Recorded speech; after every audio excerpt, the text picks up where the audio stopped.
Ela nunca tinha amado ninguém, até conhecer o milionário que se perdeu completamente no encanto dela.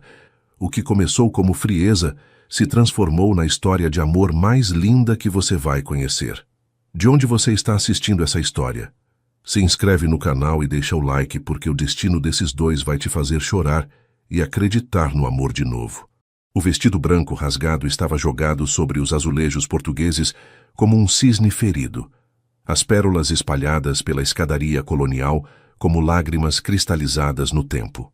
Ela havia fugido do próprio casamento há menos de 1 hora, deixando 300 convidados boquiabertos e um noivo humilhado diante do altar da igreja de Nossa Senhora do Rosário dos Pretos. Mas o que ninguém sabia naquele momento era que aquela fuga desesperada não apenas salvaria sua própria vida, mas também resgataria o coração destroçado de um homem que ela ainda nem conhecia. Os sapatos de salto descansavam abandonados no último degrau, como evidência de uma Cinderela que havia fugido, não em direção ao príncipe, mas para longe dele. Os sinos da igreja ainda ressoavam em seus ouvidos, enquanto corria descalça pelas ladeiras de paralelepípedos do Pelourinho.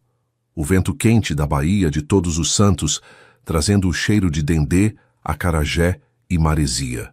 A jovem de 26 anos era conhecida em toda Salvador por 3 características que a tornavam inesquecível. Sua pontualidade inabalável, nunca chegava nenhum minuto atrasada, seguindo a tradição familiar de respeito quase religioso ao tempo.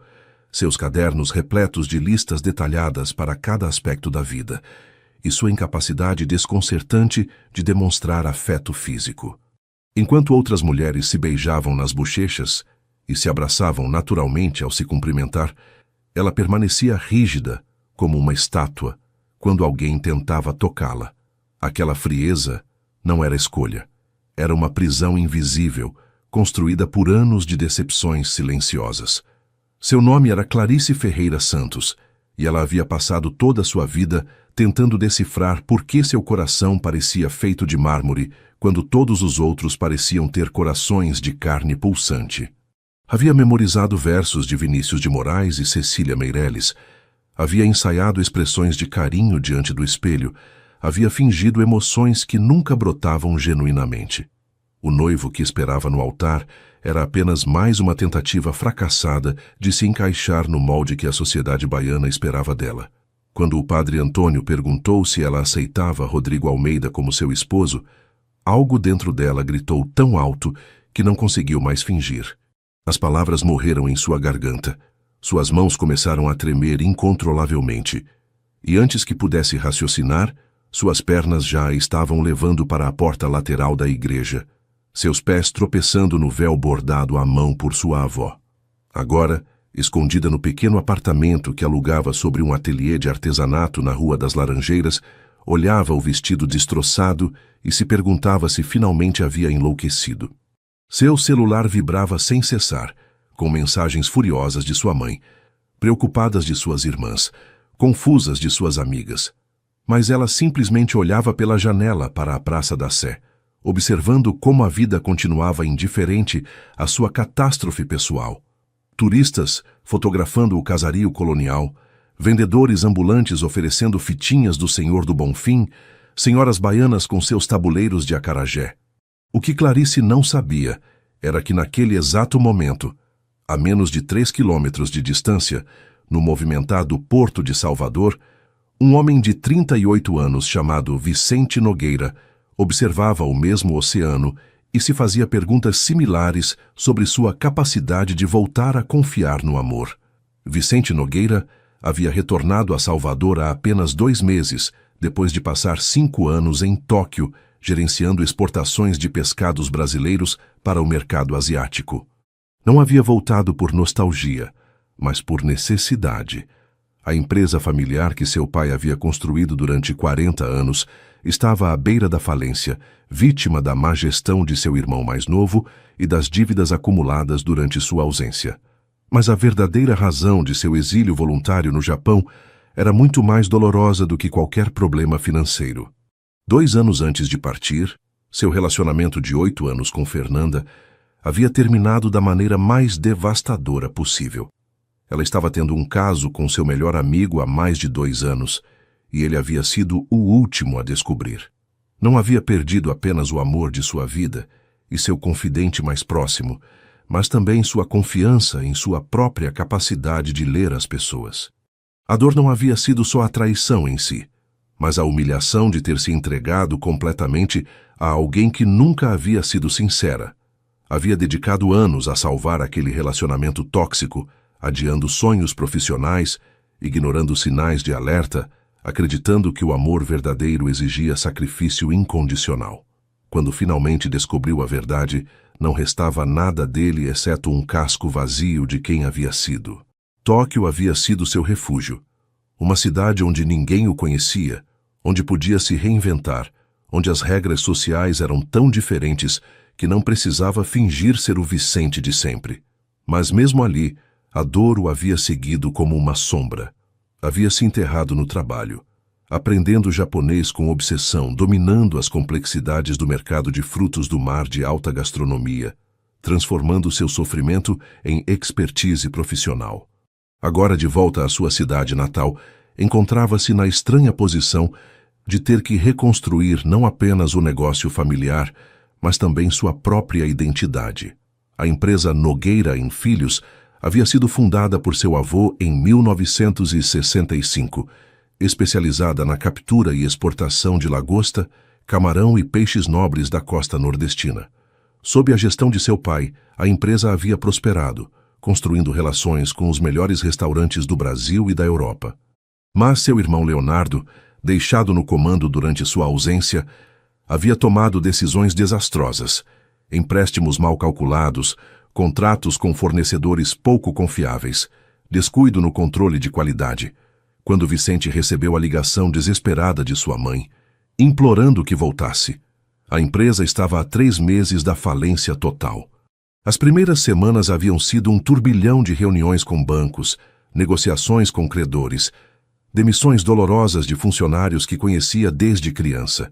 Cada decisão difícil lhe recordava por que havia fugido em primeiro lugar: o peso das expectativas familiares, a responsabilidade de sustentar um legado que nunca havia pedido, o medo constante de decepcionar as pessoas que amava.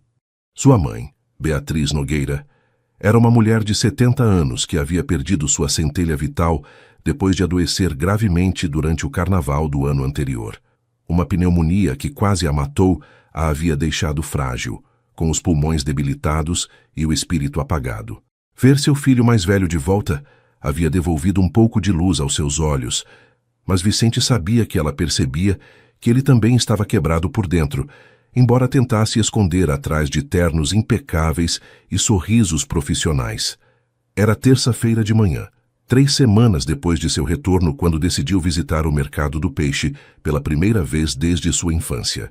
Seu pai costumava levá-lo ali toda terça antes da escola, ensinando-o a distinguir o pescado fresco do que já não servia, a negociar com os vendedores, a respeitar as tradições comerciais que haviam sustentado aquela comunidade durante gerações. O mercado continuava sendo o mesmo caos organizado que recordava. Vendedoras com aventais coloridos, gritando suas ofertas, o cheiro penetrante de peixe misturado com o aroma do café recém-passado e do dendê das barracas de comida, os azulejos portugueses brilhando sob a luz que entrava pelas janelas coloniais. Era como voltar para casa, mas para uma casa que já não lhe pertencia completamente. Foi ali, entre bancas de camarão e peixe, que a viu pela primeira vez. Clarice levava 3 semanas se escondendo do mundo. Havia deixado temporariamente seu trabalho no Arquivo Público do Estado da Bahia, alegando uma doença que não tinha, evitava sua família, que a chamava a toda hora, e só saía de seu apartamento às terças-feiras pela manhã bem cedo para fazer compras no mercado, quando sabia que havia menos chances de encontrar conhecidos. O escândalo do casamento cancelado havia percorrido Salvador como fogo em palha seca. Era uma cidade onde todos conheciam todos, onde as histórias se multiplicavam e distorciam a cada repetição. Rodrigo, seu ex-noivo, havia sido mais do que compreensivo publicamente, o que só piorava as coisas. Ele era pintado como o noivo perfeito injustamente abandonado, enquanto ela era a mulher fria, calculista, que havia partido o coração dele sem explicação.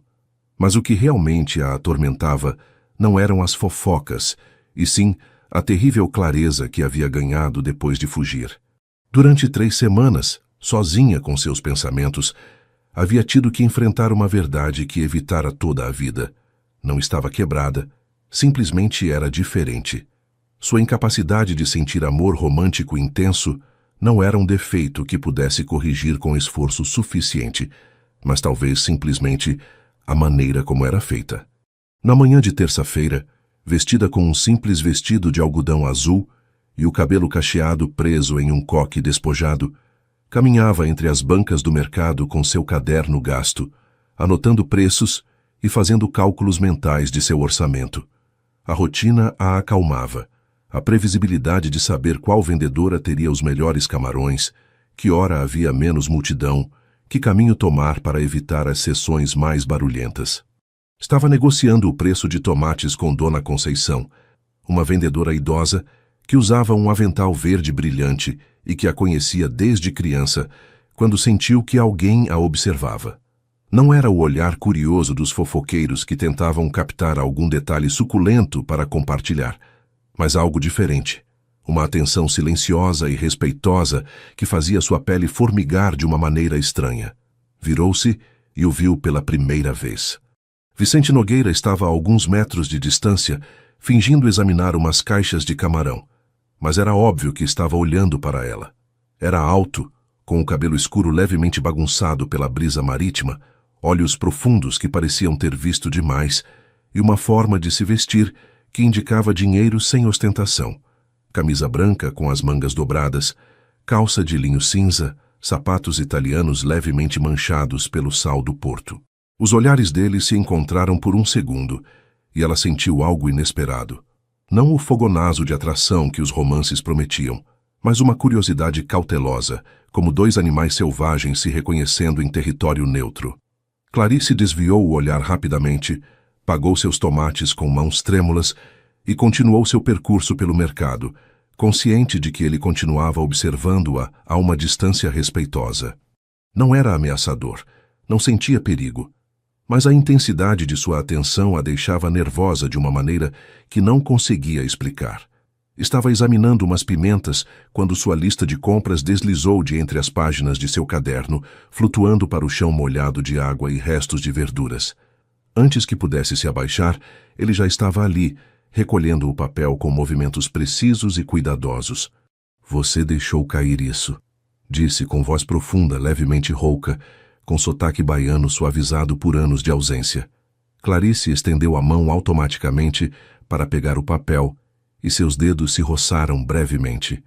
O contato durou menos de um segundo, mas foi suficiente para que ela sentisse uma descarga elétrica que a fez recuar instintivamente, como se tivesse tocado algo quente. Ele notou sua reação, mas não fez nenhum comentário. Apenas sorriu com uma mistura de compreensão e tristeza que sugeria que ele também conhecia a dor de ser diferente. "Obrigada", murmurou Clarice, pegando o papel sem voltar a tocá-lo, suas bochechas ardendo com uma vergonha inexplicável.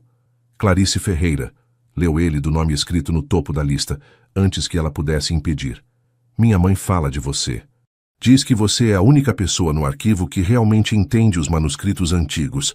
Ela o olhou surpresa. "Sua mãe?" "Beatriz Nogueira. Ela vai ao arquivo quase toda semana desde que se recuperou da doença. Diz que a poesia brasileira do século XIX é melhor remédio do que qualquer coisa que os médicos receitem. Às vezes, os fios do destino se tecem tão finamente que mal conseguimos vê-los, até que de repente se tornam impossíveis de ignorar." O nome Nogueira ressoou em sua mente como um sino de alarme, mas não conseguiu identificar por quê. Conhecia Beatriz, é claro. Uma senhora elegante e melancólica que passava horas na sala de leitura do arquivo, manuseando com reverência as cartas de Machado de Assis e os tratados de Castro Alves. Haviam desenvolvido uma amizade silenciosa, baseada no respeito mútuo pelo conhecimento antigo, trocando poucas palavras, mas muitos olhares de compreensão sobre manuscritos particularmente belos. Sua mãe é uma mulher extraordinária, disse Clarice, encontrando terreno seguro em falar de terceiros em vez de sobre si mesma. É sim, concordou Vicente, e por um momento a dor atravessou seu rosto como uma sombra. Embora já não seja a mesma desde que ficou doente, é como se tivesse deixado parte de sua alegria naquela cama de hospital. Houve um silêncio desconfortável enquanto ambos processavam a vulnerabilidade acidental daquele comentário. Nenhum dos dois sabia como continuar. Ela, desajeitada com interações sociais normais. Ele, consciente demais de ter compartilhado algo pessoal com uma estranha. Foi Dona Conceição quem quebrou o momento, gritando de sua banca: "Menina Clarice, vai levar essas pimentas ou não? Tenho outros clientes esperando." Clarice se sobressaltou como se acordasse de um sonho, murmurou uma despedida apressada e praticamente fugiu para a banca de Dona Conceição, seu coração batendo com uma intensidade que não lembrava ter sentido nunca. Vicente a observou se afastar, um sorriso triste curvando os seus lábios. Havia algo nela, em seu óbvio desconforto com o contato social, na forma como se refugiava em suas listas e rotinas, na honestidade brutal de seu mal-estar, que ressoava com seu próprio cansaço de fingir ser alguém que já não era. Enquanto caminhava de volta aos escritórios do Porto, o sabor salgado do ar marinho em seus lábios, Vicente tomou uma decisão impulsiva. Voltaria ao mercado na próxima terça-feira. Não para persegui-la, mas simplesmente para estar ali, oferecendo a possibilidade de uma conversa se ela quisesse, ou o conforto de uma presença familiar se não. Não tinha nenhuma expectativa romântica. Depois de Fernanda, havia decidido que o amor não era para ele, que era mais seguro manter as pessoas à distância. Mas havia algo em Clarice Ferreira, algo na forma como ela também parecia estar lutando contra o mundo, que despertava não desejo, mas uma curiosidade profunda. Às vezes a conexão mais poderosa não nasce do amor à primeira vista, mas do reconhecimento silencioso de duas almas que carregam as mesmas cicatrizes invisíveis. Durante as 4 semanas seguintes, as terças-feiras pela manhã no mercado do peixe se tornaram um ritual não falado entre Clarice e Vicente. Ele chegava por volta das 8h30, quando o sol começava a esquentar as ruas de paralelepípedos e o cheiro de café recém-passado se misturava com o aroma de peixe fresco. Ela sempre estava ali antes, meticulosa em sua pontualidade, movendo-se entre as bancas com seu caderno e sua rota cuidadosamente planejada.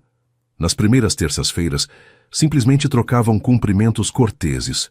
Um bom dia, quando seus caminhos se cruzavam, um sorriso breve, mas genuíno, nada mais.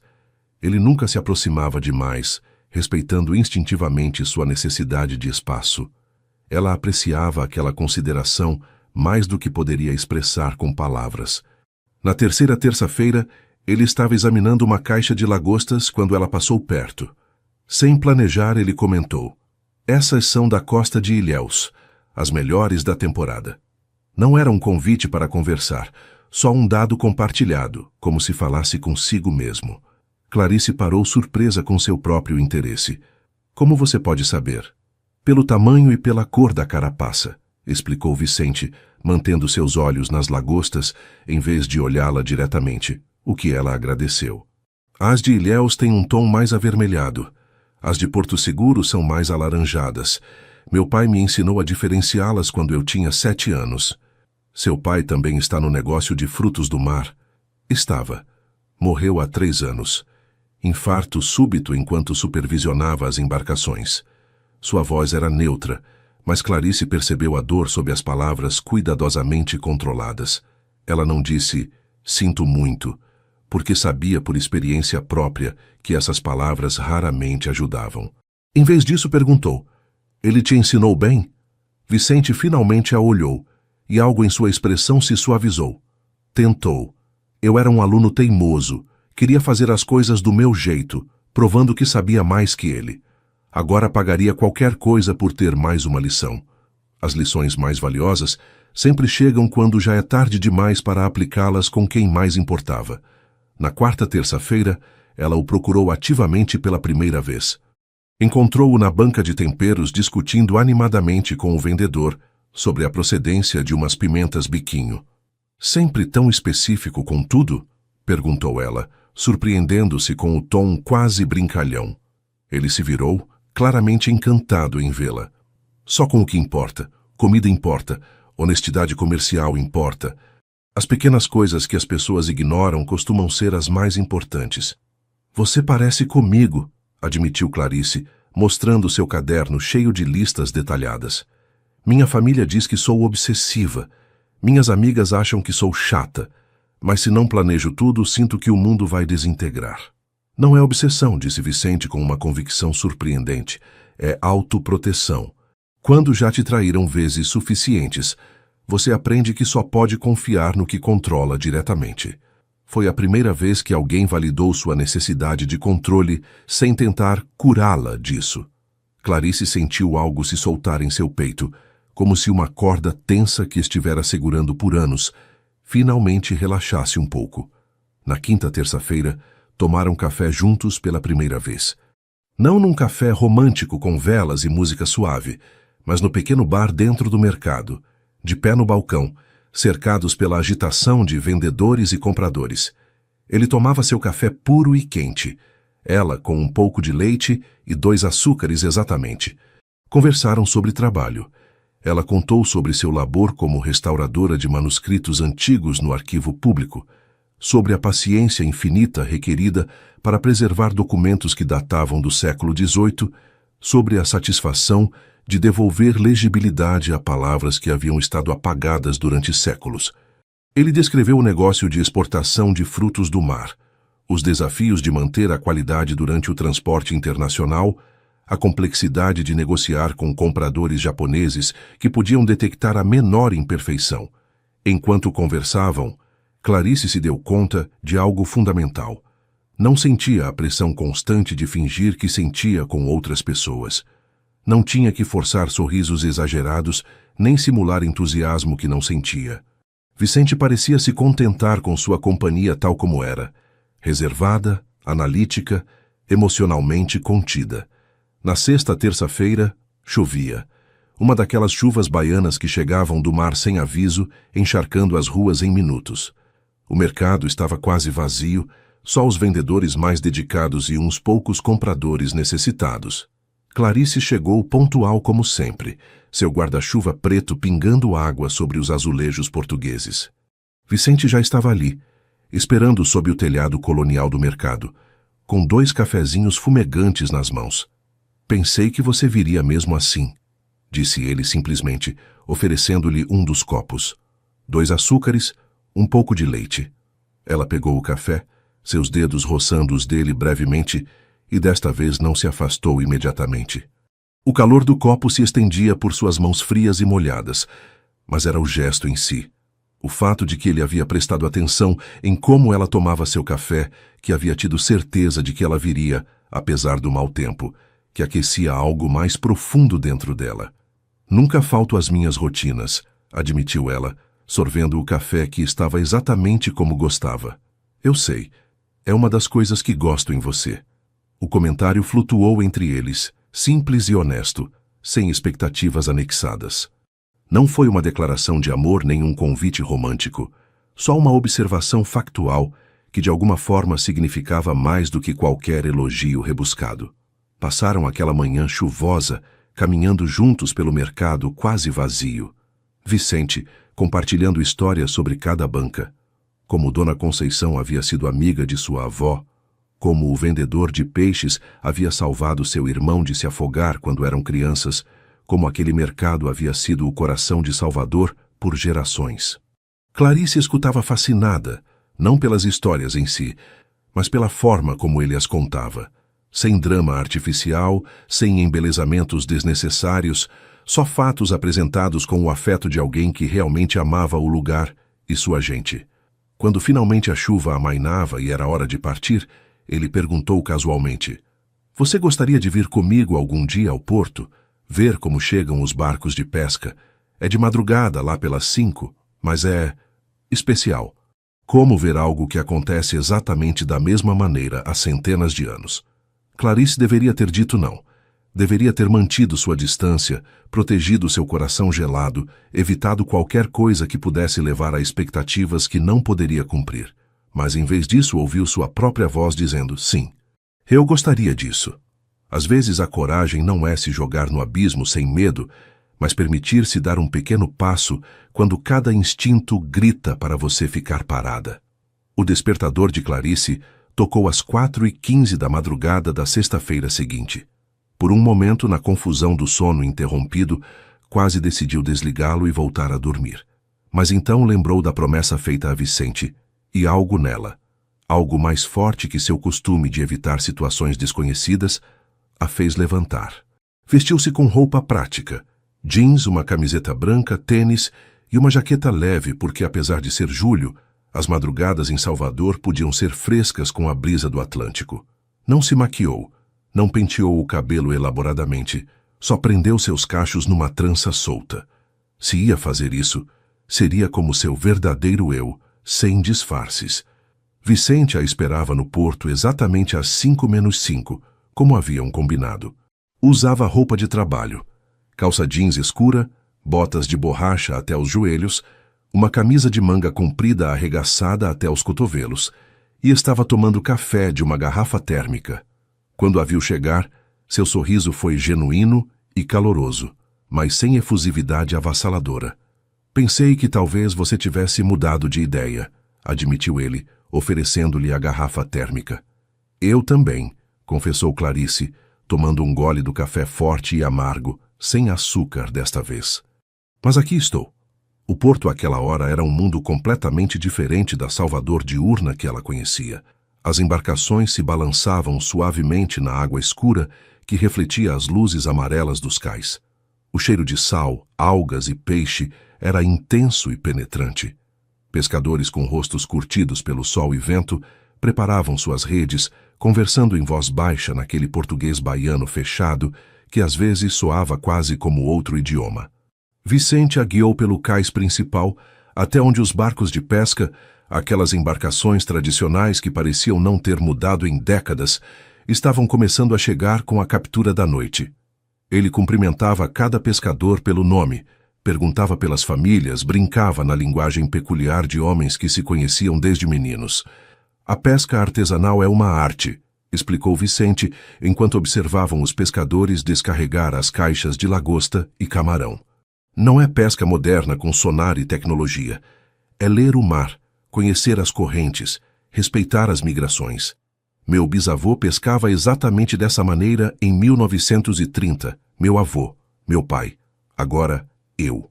Clarice observava fascinada como ele inspecionava cada caixa com mãos experientes, pressionando a carne para verificar a firmeza, examinando as brânquias para confirmar frescor, cheirando perto da cauda, onde os primeiros sinais de decomposição apareceriam. Não havia nada automático em seu processo. Cada peixe recebia o mesmo escrutínio cuidadoso. Como você aprendeu tudo isso? Perguntou ela, genuinamente curiosa. Da mesma forma que você aprendeu a restaurar manuscritos, suponho, respondeu ele, sem tirar os olhos de uma lagosta particularmente grande. Paciência. Atenção aos detalhes. Anos cometendo erros e aprendendo com eles. E um mestre que se importava o suficiente para te ensinar corretamente. Passaram as 2 horas seguintes assim. Ele trabalhando, ela observando, conversas breves intercaladas com longos silêncios confortáveis. Clarice se surpreendeu ao se sentir relaxada de uma maneira que raramente experimentava. Não havia expectativas sociais ali. Não precisava sorrir constantemente ou fingir entusiasmo. Podia simplesmente existir no mesmo espaço que ele, enquanto ambos se concentravam no que era real e tangível. Quando o sol começou a se levantar sobre o horizonte, pintando o céu de rosas e dourados, Vicente finalmente parou para fazer uma pausa. Sentaram-se na beira do cais com as pernas penduradas sobre a água, que agora brilhava com a primeira luz do dia. Obrigado por vir, disse ele depois de um tempo. Sei que não é o tipo de encontro que a maioria das pessoas consideraria romântico. Não é um encontro, corrigiu Clarice automaticamente, e então se arrependeu de quão brusca soava. O que quero dizer é, não sou boa com encontros românticos. Não sou boa com romance em geral. Não sou como outras mulheres. Vicente a olhou com uma expressão que ela não conseguia decifrar completamente. Algo entre compreensão e alívio. Bem, porque eu não sou como outros homens, pelo menos não como costumava ser. O romance tradicional, não acredito mais nisso. As grandes promessas, os gestos dramáticos, as palavras bonitas que não significam nada. Tudo isso me falhou antes. A honestidade mais crua pode ser o fundamento mais sólido para construir algo verdadeiro. O que aconteceu? Perguntou Clarice, surpreendendo-se com sua própria ousadia. Normalmente evitava perguntas pessoais, com medo de ter que reciprocar com suas próprias vulnerabilidades. Vicente respirou fundo, olhando o horizonte onde o sol agora era uma esfera completa emergindo do mar. Fiquei 8 anos com alguém. Achei que era minha pessoa. Adiei minha carreira por ela, ignorei sinais de alerta, me convenci de que o amor verdadeiro exigia sacrifício total. Acontece que ela estava com meu melhor amigo durante os últimos 2 anos do nosso relacionamento. Fui o último a descobrir. O idiota que todos tinham pena pelas costas. Você não é idiota, disse Clarice com uma firmeza que a surpreendeu. Você confiou. Isso te faz corajoso, não estúpido. E você? Perguntou ele, virando-se para olhá-la diretamente. O que aconteceu com você? Porque alguém tão cuidadosa com listas e rotinas, isso não vem do nada. Isso vem de ter perdido o controle alguma vez e ter jurado nunca deixar que aconteça de novo. Clarice sentiu o impulso de se fechar, de desviar, de mudar de assunto. Mas havia algo naquele amanhecer, naquele lugar que cheirava a mar e honestidade crua, que a fez querer ser igualmente vulnerável. Não tive um grande trauma, admitiu devagar. Nada dramático, só que, minha vida toda, todos esperavam que eu sentisse coisas que não sentia. Amor, paixão, aquela conexão instantânea que as pessoas descrevem. Minhas irmãs se apaixonavam o tempo todo. Minhas amigas suspiravam por garotos. E eu, nada. Só vazio. Memorizei como deveria agir, como se o amor fosse um roteiro que podia decorar. Me comprometi com Rodrigo porque depois de 5 anos juntos parecia a próxima coisa lógica. Mas quando o padre perguntou se eu aceitava, percebi que ia passar o resto da minha vida fingindo sentir algo que nunca chegaria. Então fugi. Você se arrepende? Não. Me arrependo de ter levado tão longe. Me arrependo de ter machucado ele, mas não me arrependo de ter me salvado de uma vida de mentiras. Vicente assentiu devagar, processando suas palavras. Então, disse algo que Clarice nunca esqueceria. E se não tem que ser assim? E se o amor pode ser uma escolha consciente, em vez de um raio que cai do céu? E se pode ser construído com decisões diárias, como construir um barco, tábua por tábua? Clarice o olhou, com os olhos arregalados. Você acha que isso é possível? Não sei, admitiu ele honestamente. Mas acho que o que nos ensinaram sobre amor romântico, o amor à primeira vista, a paixão incontrolável, o felizes para sempre, é, em sua maioria, uma mentira que causa mais dano do que bem. Talvez haja outro jeito, mais lento, mais deliberado. Construído sobre respeito mútuo e escolhas conscientes, em vez de sentimentos fora de controle. Às vezes, a revolução mais radical é escolher construir devagar, em vez de esperar que o destino te golpeie como um furacão. O sol estava completamente alto agora, e o porto começava a se encher com a atividade do dia. Era hora de ambos continuarem com suas vidas normais. Mas enquanto caminhavam de volta ao estacionamento, algo havia mudado entre eles. Não era amor no sentido tradicional, mas era o começo de algo. Um pacto silencioso de explorar juntos um território desconhecido, sem mapas e sem garantias. Durante as 3 semanas seguintes, Clarice e Vicente desenvolveram o que só podiam descrever como um experimento.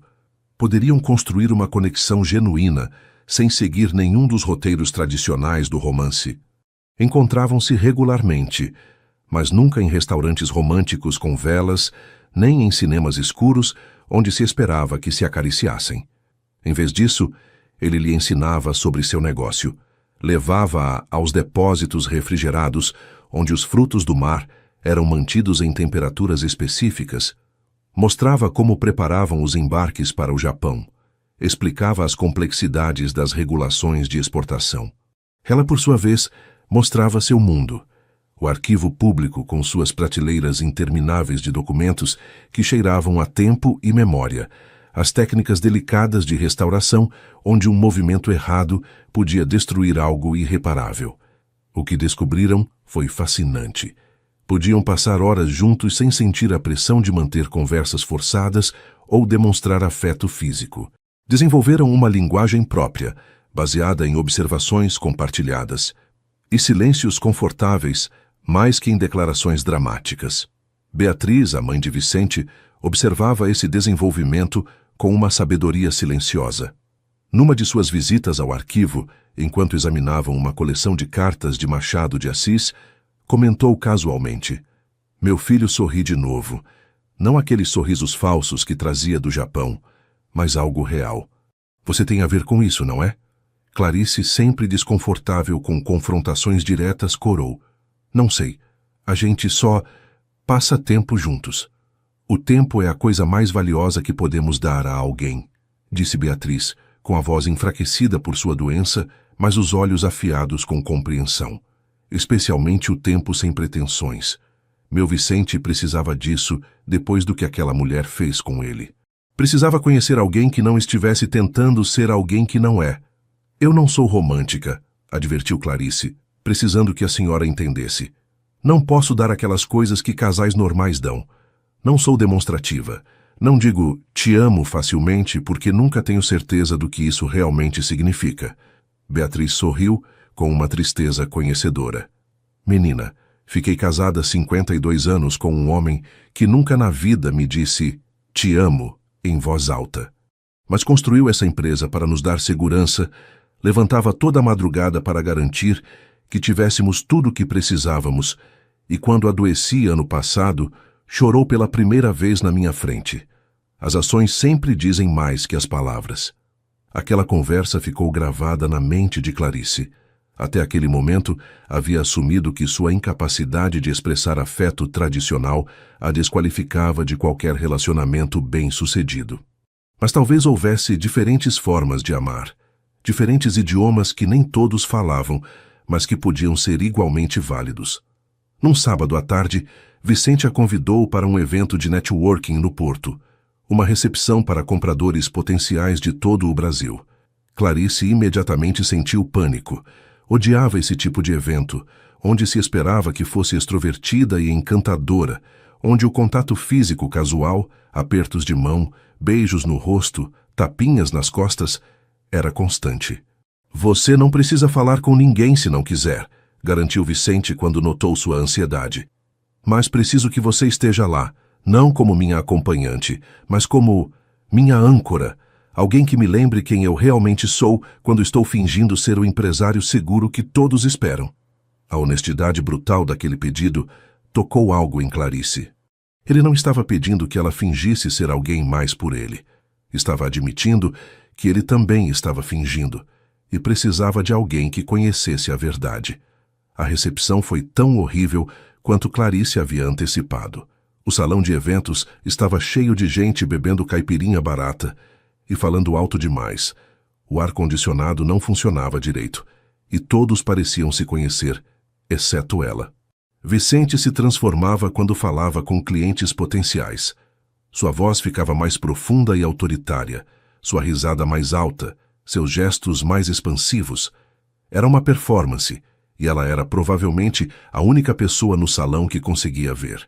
Durante um intervalo, ele a encontrou escondida na varanda, olhando o porto enquanto o sol se punha. Não disse nada, apenas ficou ao seu lado, e gradualmente sua respiração se normalizou. Sua postura relaxou, sua máscara social deslizou. "Odeio isso", admitiu finalmente. "Fingir que me importo se alguém gosta do meu camarão, quando na verdade só estou tentando salvar o legado do meu pai. Fingir que sou esse empresário brilhante, quando metade do tempo não tenho ideia do que estou fazendo." "Você está se saindo bem", disse Clarice com sua franqueza característica. "Eu os vi. Eles te respeitam. Acreditam em você. Mas você vê o problema? Eles acreditam porque estou mentindo convincentemente. Exatamente o que Fernanda fez comigo. No que isso me transforma? A linha entre adaptação social necessária e traição ao eu verdadeiro é mais fina do que ninguém quer admitir. Clarice considerou isso cuidadosamente antes de responder. Te transforma em alguém que faz o necessário para sobreviver. Você não está mentindo sobre quem você é fundamentalmente. Está mostrando a versão de você que eles precisam ver para fazer negócios. Isso não é desonestidade, é tradução social. Como quando eu finjo que gosto de abraçar as pessoas para que não se sintam rejeitadas. Não estou mentindo sobre meus sentimentos. Estou navegando um mundo que não foi construído para pessoas como nós. Vicente a olhou com algo próximo à reverência. Quando você ficou tão sábia? Não sou sábia. Só estou cansada de me sentir culpada por ser diferente. Naquele momento, Vicente fez algo que mudou tudo. Estendeu sua mão para ela, palma para cima, sem se aproximar mais. Era um convite, não uma exigência. Ela podia pegar sua mão ou não. Ele respeitaria qualquer escolha. Clarice olhou a mão estendida por um longo momento. Em sua cabeça, uma guerra se travava entre o instinto de recuar e o desejo novo de se conectar. Finalmente, devagar e deliberadamente, colocou sua mão sobre a dele. O contato não trouxe o fogo que os romances prometiam. Não houve faíscas elétricas, nem explosões de paixão.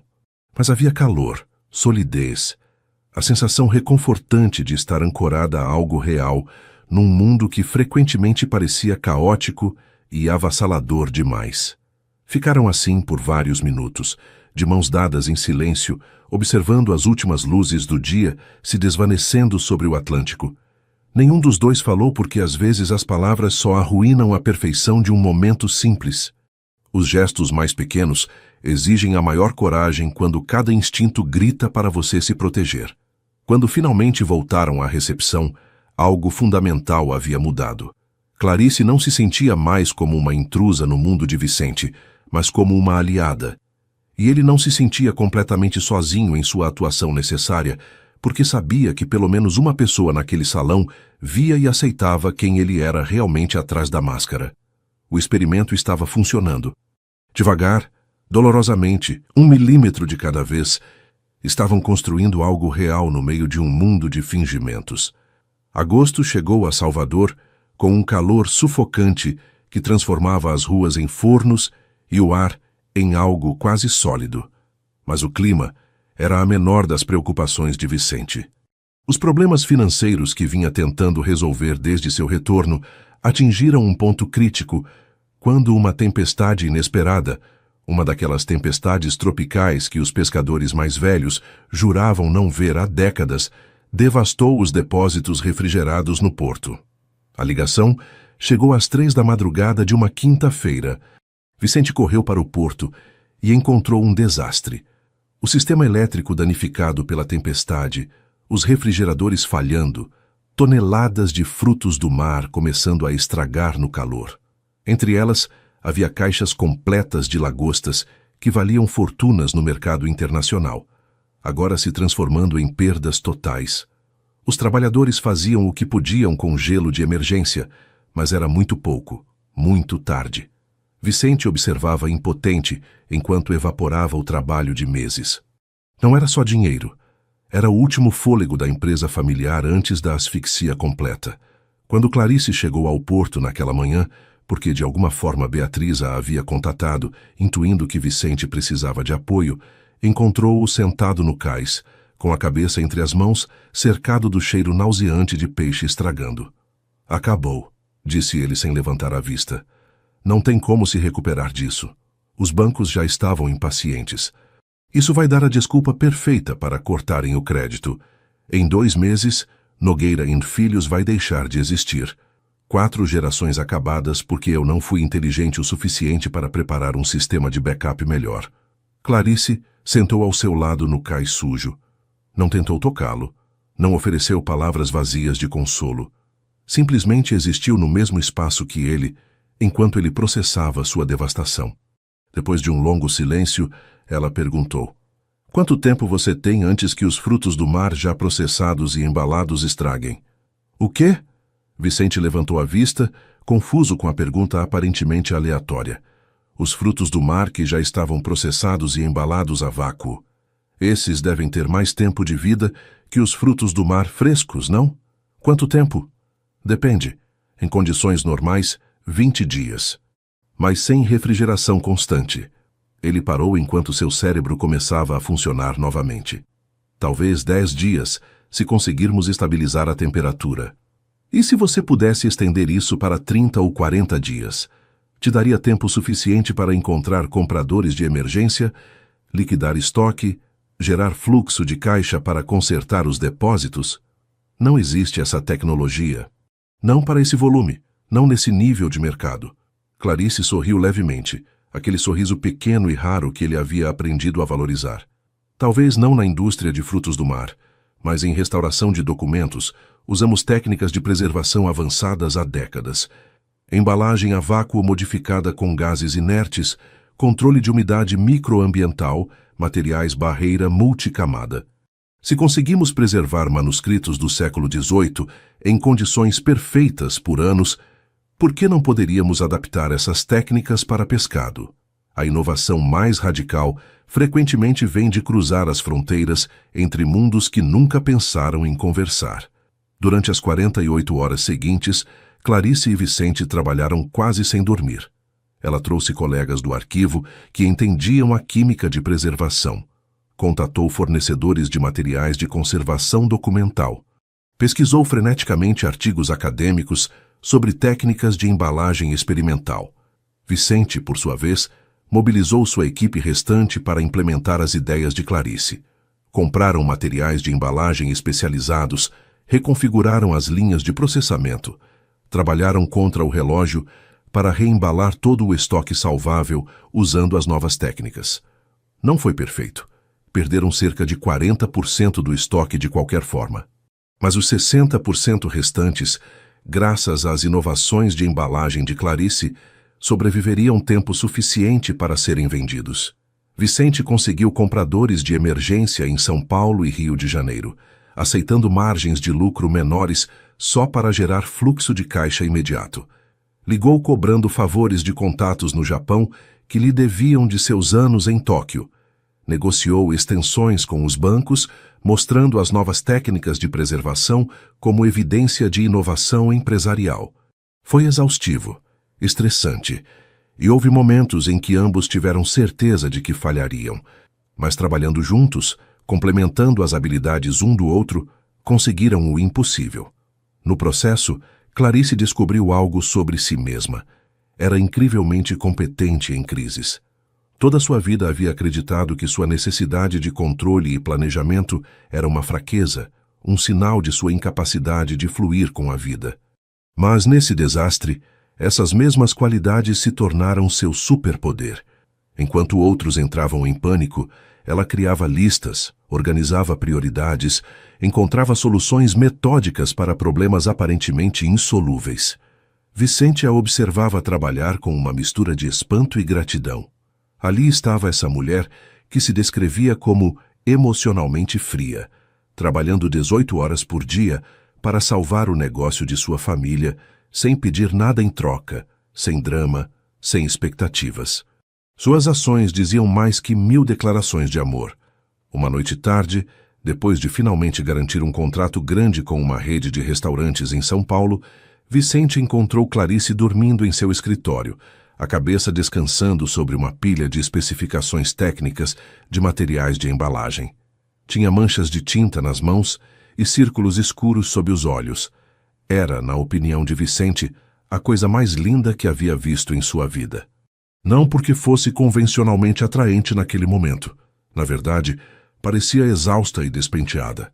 Mas porque finalmente entendeu que a beleza real não estava em poses cuidadosamente compostas nem em palavras poéticas, mas na vontade inabalável de aparecer para alguém quando mais te precisava, sem expectativas de recompensa.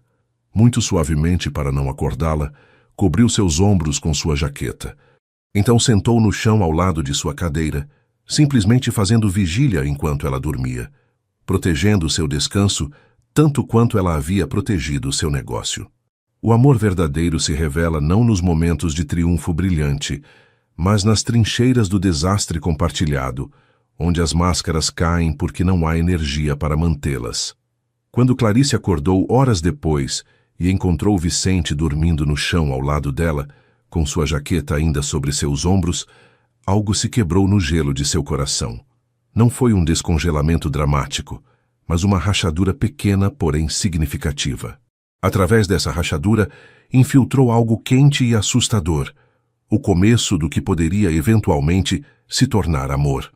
A crise financeira foi superada, mas deixou Vicente num estado de vulnerabilidade que não experimentava desde o fim de seu relacionamento com Fernanda. Havia estado tão focado em ser forte, em reconstruir a empresa, em provar que podia lidar com tudo sozinho, que quando finalmente teve um momento para respirar, todo o estresse acumulado o golpeou de uma vez. Começou a ter ataques de pânico. Acordava no meio da noite com o coração acelerado, certo de que havia esquecido algo crucial que arruinaria tudo de novo. Verificava compulsivamente os sistemas de refrigeração, às vezes 3 ou 4 vezes por noite. Perdeu peso porque estava ansioso demais para comer adequadamente. Clarice notou as mudanças, como suas mãos tremiam levemente quando pensava que ninguém estava olhando, como seus olhos pareciam vítreos de falta de sono, como seu sorriso, antes genuíno embora raro, agora era forçado e frágil.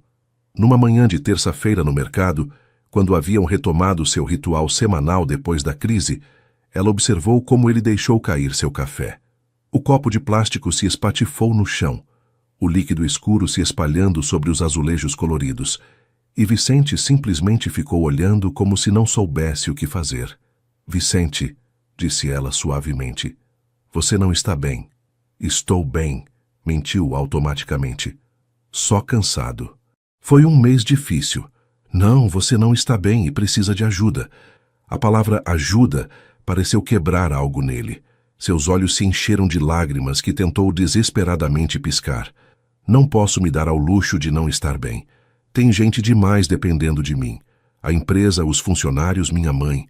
Se eu desmoronar, todos desmoronam comigo." "Isso não é verdade", disse Clarice com aquela franqueza brutal que era simultaneamente sua fraqueza e sua força. "Você construiu uma boa equipe. A empresa vai sobreviver se você tirar 2 semanas para cuidar da sua saúde mental. Mas não vai sobreviver se você tiver um colapso completo e acabar hospitalizado. Já vi isso antes. Meu pai se matou trabalhando, literalmente, porque achava que era indispensável. Não era. Ninguém é. A coragem não está em nunca cair, mas em admitir quando você não consegue mais se levantar sozinho." Aquela conversa levou Vicente a fazer algo que nunca havia considerado: buscar ajuda profissional. Começou a ver um psicólogo especializado em trauma e ansiedade. As primeiras sessões foram brutais, forçando-o a confrontar não só o estresse recente, mas também o trauma não processado da traição de Fernanda, a morte de seu pai, e anos de reprimir suas emoções atrás de uma fachada de competência profissional. Uma das tarefas que seu psicólogo lhe deu foi escrever uma carta para Fernanda que nunca enviaria, expressando tudo que nunca lhe havia dito. Vicente resistiu por semanas, insistindo que já havia superado aquilo, que não precisava reviver aquela dor. Mas, finalmente, numa noite tarde em seu escritório vazio, começou a escrever. As palavras fluíram como uma torrente. Raiva pela traição, dor pelos anos desperdiçados, mas também, e isso o surpreendeu, gratidão pela lição aprendida. Porque se Fernanda não o tivesse destruído tão completamente, nunca teria sido forçado a se reconstruir de uma maneira mais autêntica. Nunca teria conhecido Clarice. Nunca teria aprendido que o amor podia ser uma escolha consciente em vez de um vício emocionalmente volátil.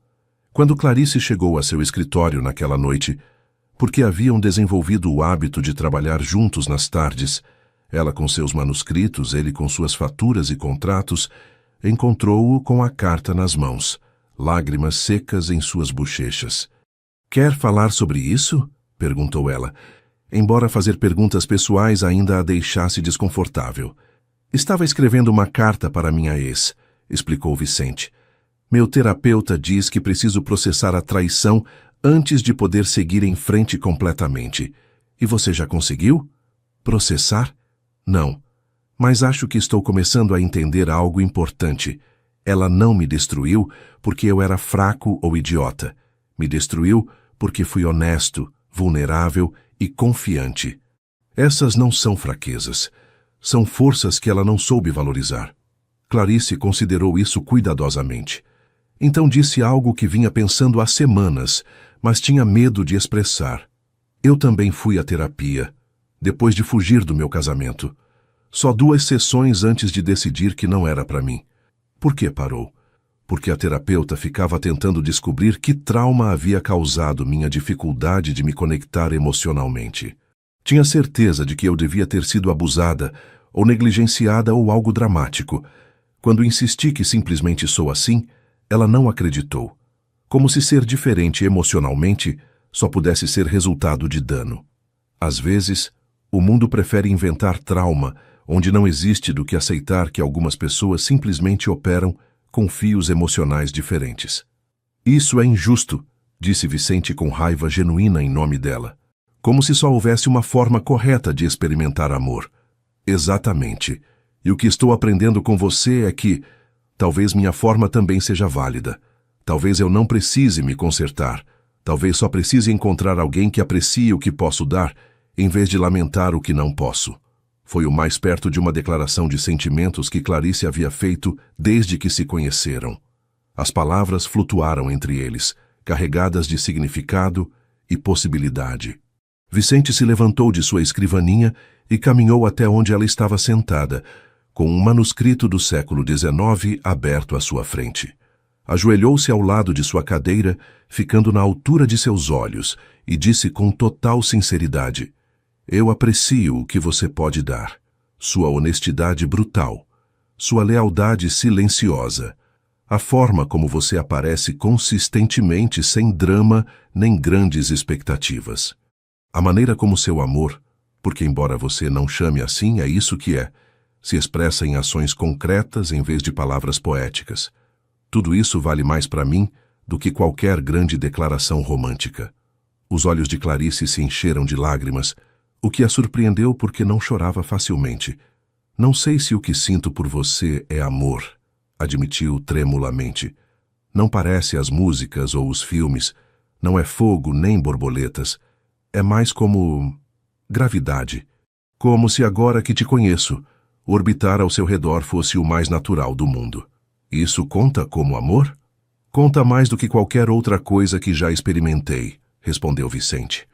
E então, pela primeira vez, foi ela quem iniciou o contato físico.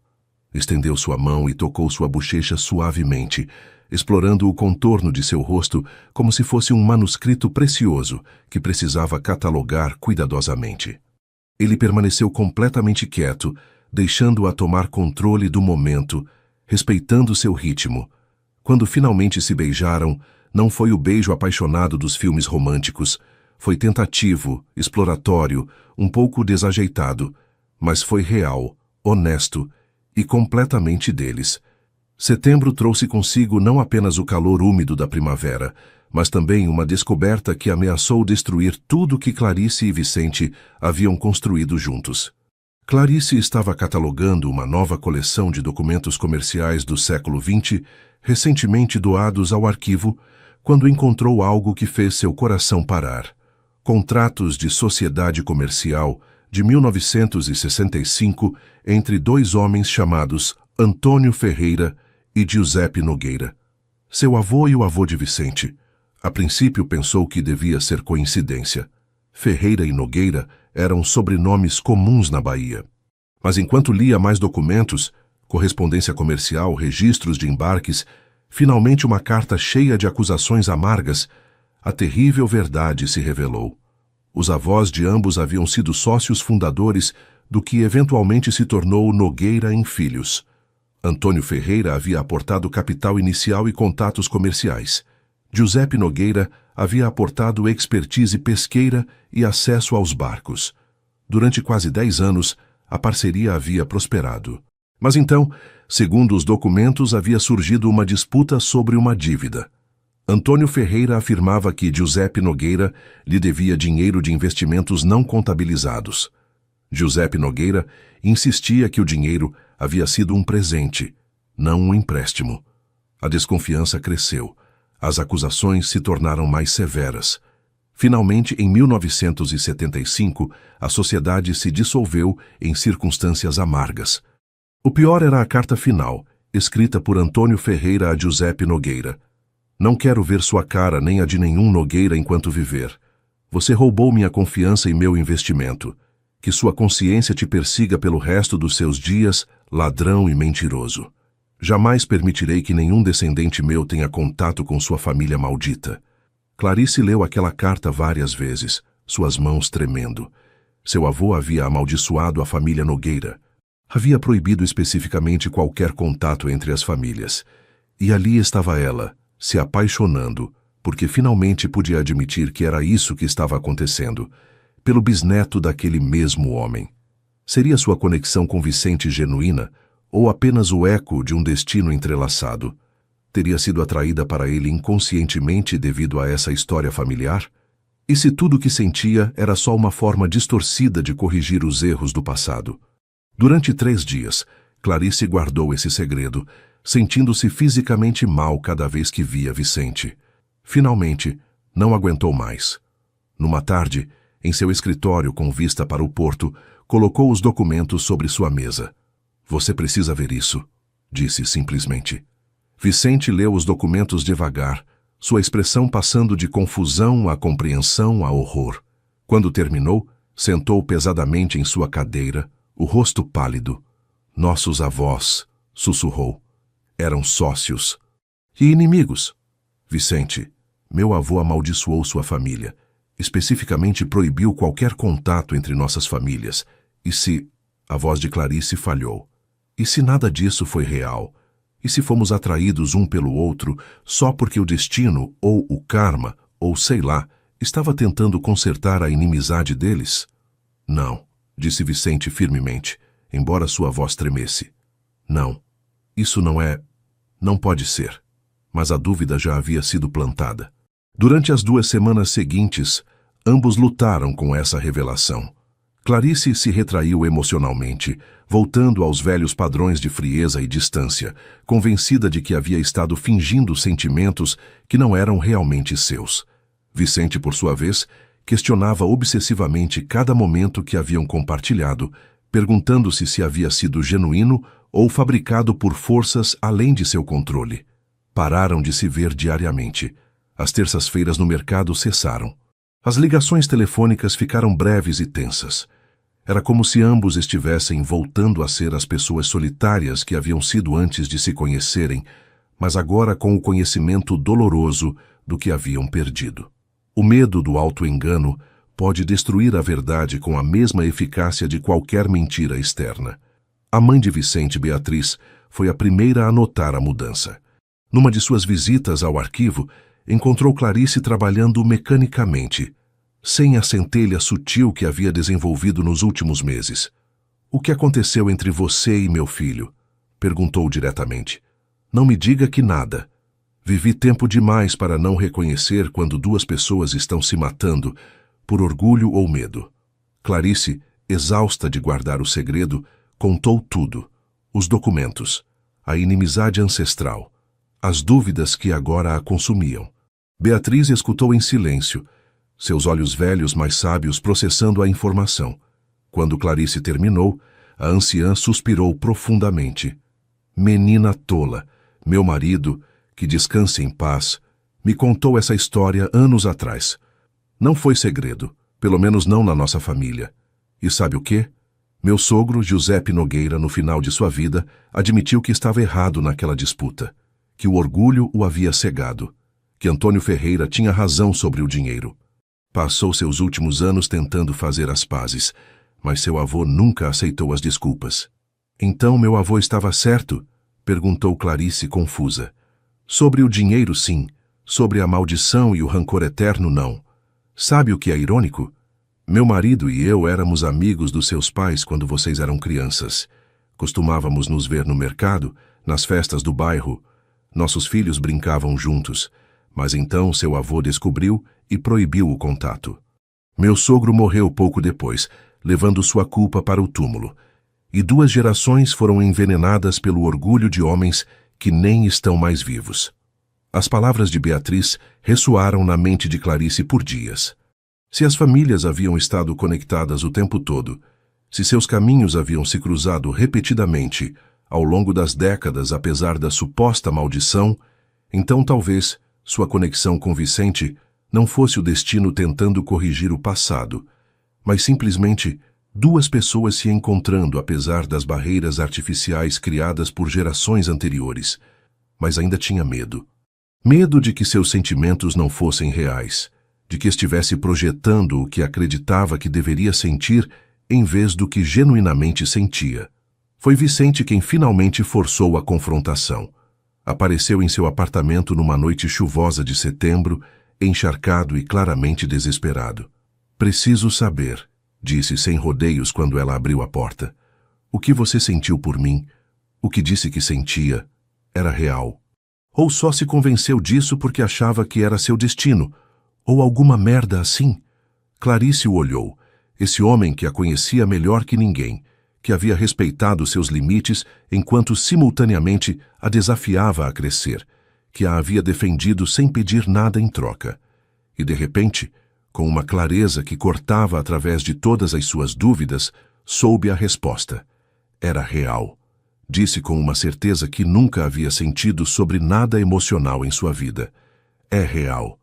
Não parece os filmes prometem. Não é fogo nem paixão descontrolada, mas é real. É a coisa mais real que senti na minha vida. As lágrimas corriam pelas bochechas de Vicente, misturando-se com a chuva.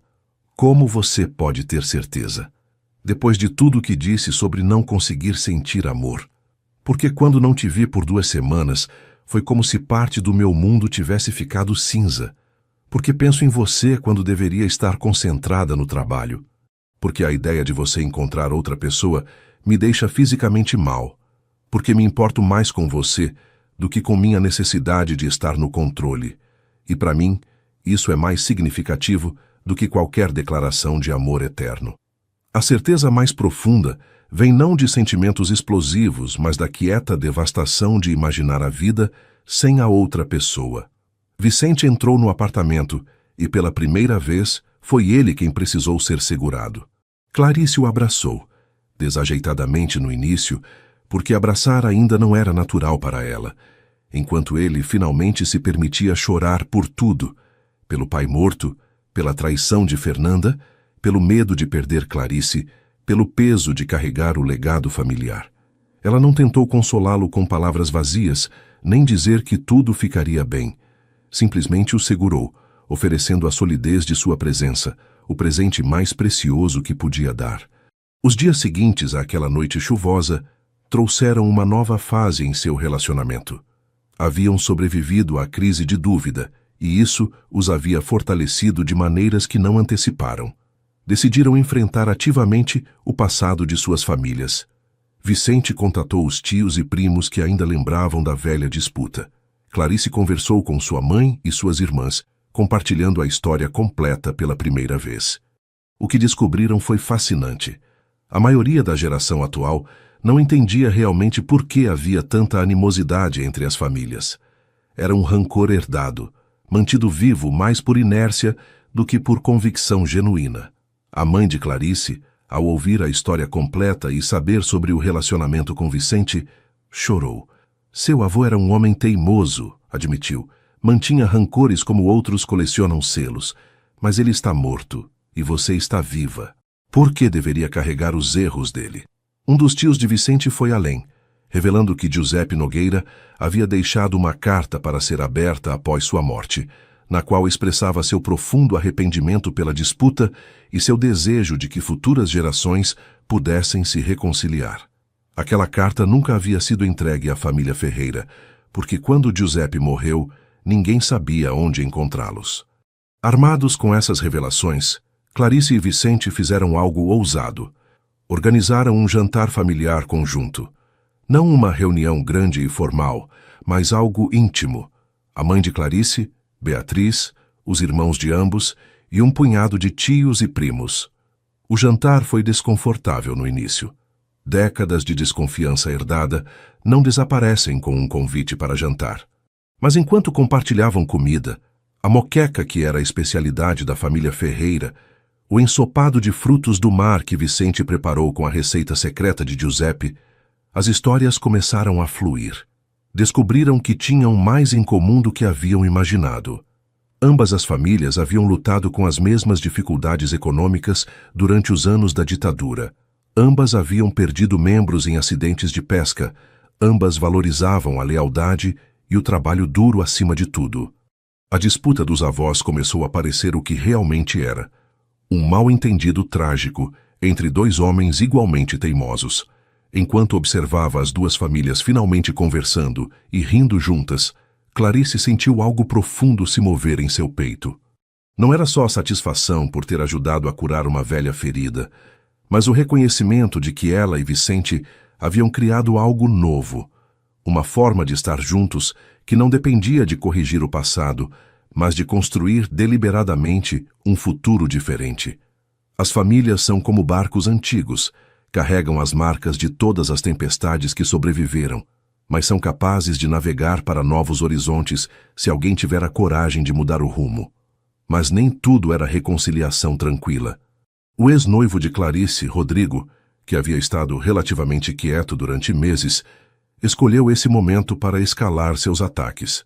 Começou a espalhar rumores mais maliciosos, que Clarice havia estado planejando o relacionamento com Vicente mesmo antes de cancelar o casamento, que havia usado os contatos de Rodrigo para beneficiar o negócio de Vicente, que toda a sua história de não conseguir amar era uma mentira elaborada para manipular homens ricos.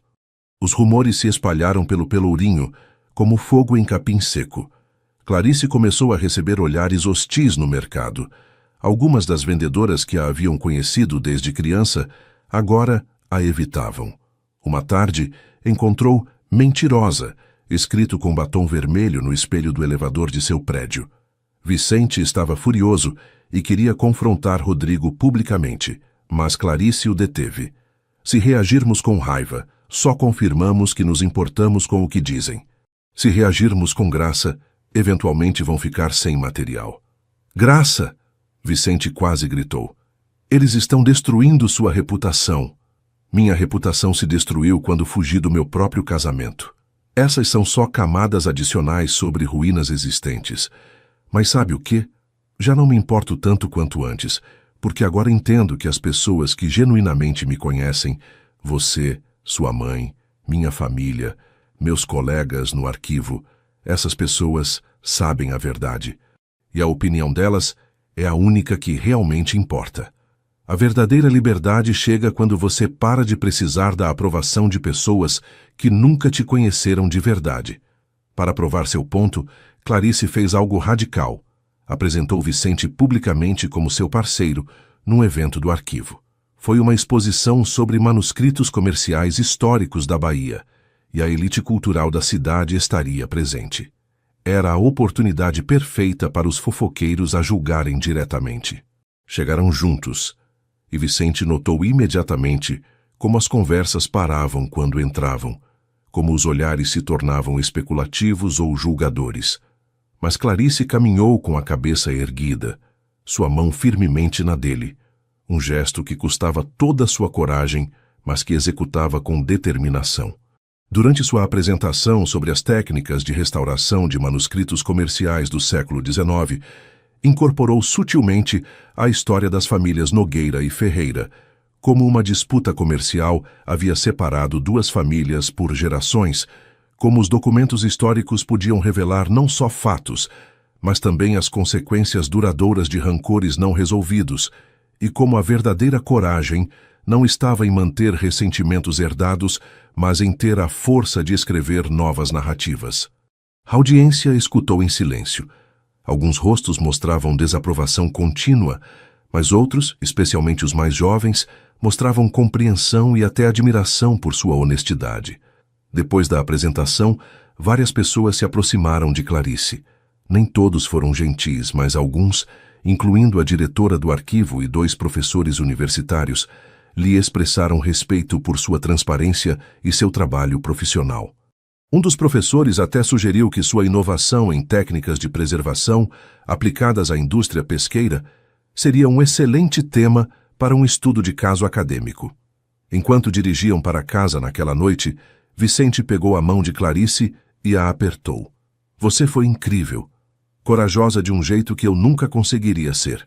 Não me senti corajosa. Me senti apavorada. É isso que faz ser coragem. Medo sem ação é só pânico. Medo com ação é coragem. Clarice considerou isso e sorriu levemente. Então acho que fomos corajosos muitas vezes sem perceber. Acho que a maior parte da coragem passa despercebida. As pequenas decisões diárias de continuar em frente quando seria mais fácil desistir. Essas são as heroínas de verdade. Os heróis dos filmes salvam o mundo com atos dramáticos únicos. Os heróis reais salvam suas próprias vidas com pequenas decisões repetidas 1000 vezes, até que finalmente criam algo bonito. Outubro chegou com o fim do calor extremo do verão, trazendo brisas mais frescas e uma mudança de estação que parecia refletir mudanças internas em Clarice e Vicente. Haviam estado juntos, embora nenhum dos dois usasse termos oficiais como namorados, por quase 7 meses. Para qualquer observador externo, pareciam um casal sólido, navegando os desafios com mais graça que muitos relacionamentos tradicionais. Mas sob a superfície, Clarice lutava com um medo crescente. Quanto mais se aproximava de Vicente, mais aterrorizante se tornava a possibilidade de perdê-lo. Havia passado toda a vida protegida por sua incapacidade de se conectar profundamente. Agora, com essas defesas baixadas, sentia-se exposta de maneiras que nunca havia experimentado. O medo se manifestava de formas sutis. Checava seu celular compulsivamente, esperando mensagens dele. Quando ele chegava 5 minutos atrasado a um encontro, sua mente imediatamente gerava cenários catastróficos. Começou a ter pesadelos, onde ele a deixava, declarando que ela era fria demais afinal, que não valia o esforço.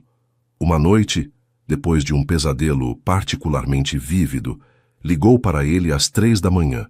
Ele atendeu imediatamente com voz preocupada. Clarice, o que foi? Você está bem? Preciso saber, disse ela, sua voz tremendo de um jeito que odiava. Isso que temos é suficiente para você? A forma como te amo, se é que isso é amor, é suficiente? Ou eventualmente você vai se cansar de eu não ser como outras mulheres? Houve uma pausa, e então Vicente disse com seriedade absoluta: Posso ir no seu apartamento? Essa não é uma conversa para ter por telefone. 30 minutos depois estava na porta dela. Clarice abriu com os olhos inchados de chorar, algo que raramente fazia, e o cabelo bagunçado. Ele entrou sem dizer uma palavra e simplesmente a abraçou por um longo tempo. Finalmente, sentados no sofá com café recém-passado, porque nenhum dos dois ia voltar a dormir, Vicente falou: Clarice, vou ser brutalmente honesto com você, porque é isso que nosso relacionamento merece. Sim, às vezes eu gostaria que você fosse mais expressiva. Tem momentos em que sinto falta da facilidade física casual dos meus relacionamentos anteriores. Quando vejo outros casais se beijando espontaneamente no mercado ou de mãos dadas sem pensar, uma parte de mim sente nostalgia por essa facilidade. As palavras golpearam Clarice como socos. Ali estava, a confirmação dos seus medos mais profundos.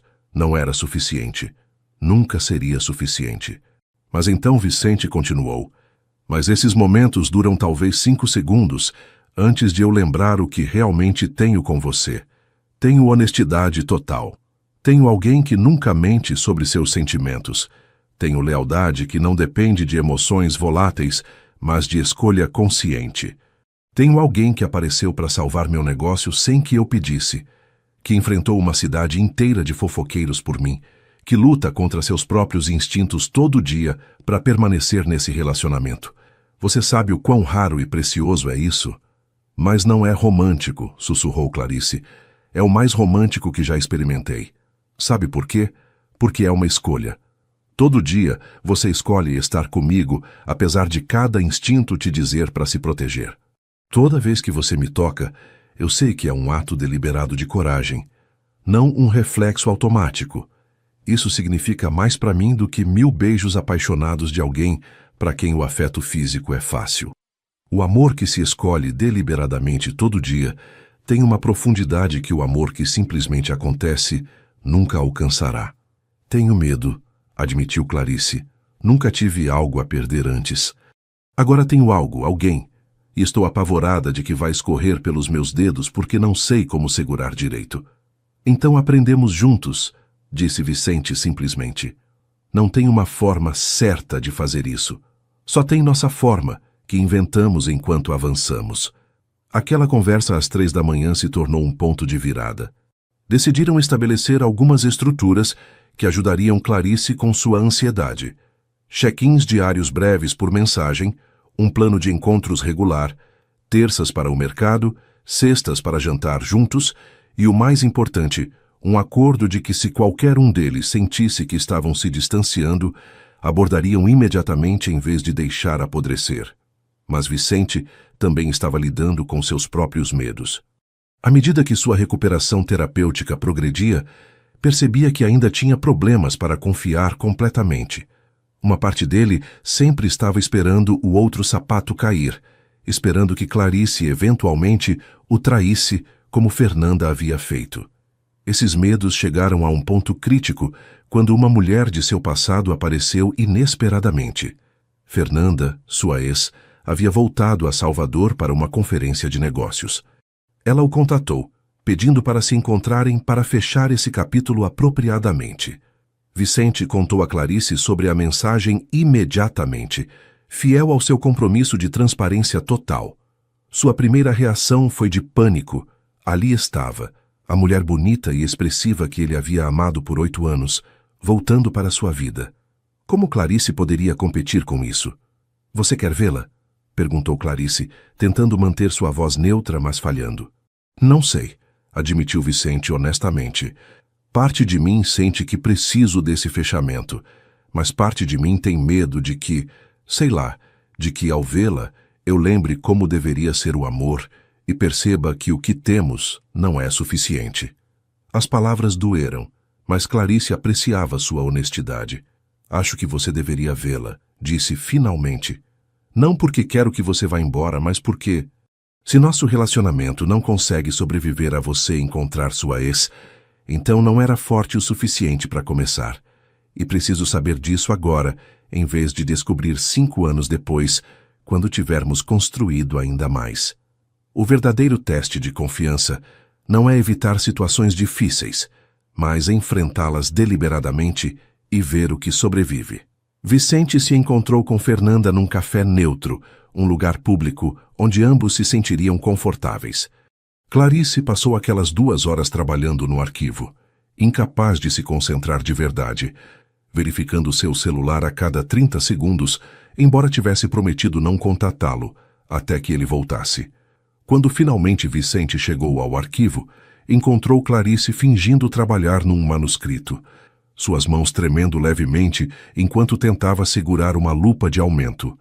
E então? Perguntou ela sem olhá-lo, com medo do que poderia ver em seu rosto. Foi esclarecedor, disse Vicente devagar, sentando ao lado dela. Fernanda queria se desculpar. Disse que esteve em terapia, que percebeu o dano que causou, que queria fazer as pazes antes de se mudar permanentemente para o Rio. E Clarice finalmente o olhou, preparando-se para o pior. E percebi algo importante. Vê-la não me fez sentir nada, exceto alívio. Alívio de que aquela parte da minha vida acabou.